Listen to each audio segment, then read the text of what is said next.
तो बच्चों, आज हम पढ़ेंगे इस चैप्टर का अगला टॉपिक जिसका नाम है जनरल इक्वेशन ऑफ लाइन। इस चैप्टर में हम सबसे पहले यह पढ़ेंगे कि लाइन की जो जनरल इक्वेशन है वह क्या होती है।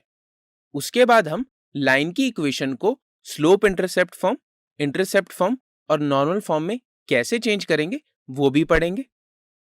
और इस टॉपिक के अंत में हम यह पढ़ेंगे कि एक पॉइंट का एक लाइन से डिस्टेंस कैसे निकालते हैं। उसके बाद हम दो पैरेलल लाइंस के बीच के डिस्टेंस को भी फाइंड करना सीखेंगे। तो चलिए शुरू करते हैं इस टॉपिक के पहले कॉन्सेप्ट को, जिसमें हम पढ़ेंगे कि लाइन की जनरल इक्वेशन क्या होती है। तो सबसे पहले हम लाइन की जनरल इक्वेशन की बात करें तो वह होती है ax plus by plus c is equal to 0, जहां पे a, b और c तीनों ही रियल कांस्टेंट्स होते हैं। और यहाँ पे ध्यान रखने वाली बात यह है कि जो लाइन की जनरल इक्वेशन है उसमें a और b दोनों साइमल्टेनियसली 0 नहीं होते हैं। तो अब अगर इसका एग्जाम्पल देखें तो एग्जाम्पल होगा 4x plus 3y plus 6 is equal to 0।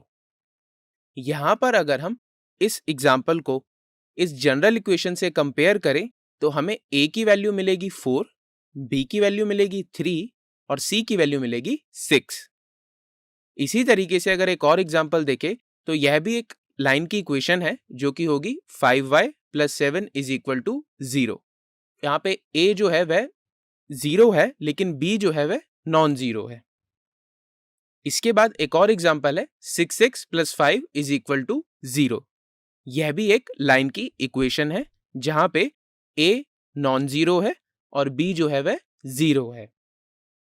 लेकिन अगर मैं आपसे बात करूं एक और एग्जाम्पल की जो कि होगा 4 इज इक्वल टू 0, यहां पे अगर मैं देखूं तो a भी 0 है और b भी 0 है। और अगर आप इसी एग्जाम्पल को देखें तो यह एग्जाम्पल वैलिड ही नहीं है क्योंकि 4 जो है वह 0 के इक्वल नहीं होता है। तो यहां पे आपने देखा कि किसी भी लाइन की इक्वेशन में a और b दोनों साइमल्टेनियसली 0 नहीं होते हैं। आई होप आपको समझ में आ गया होगा कि लाइन की जनरल इक्वेशन क्या होती है और उसको हम कैसे रिप्रेजेंट करते हैं।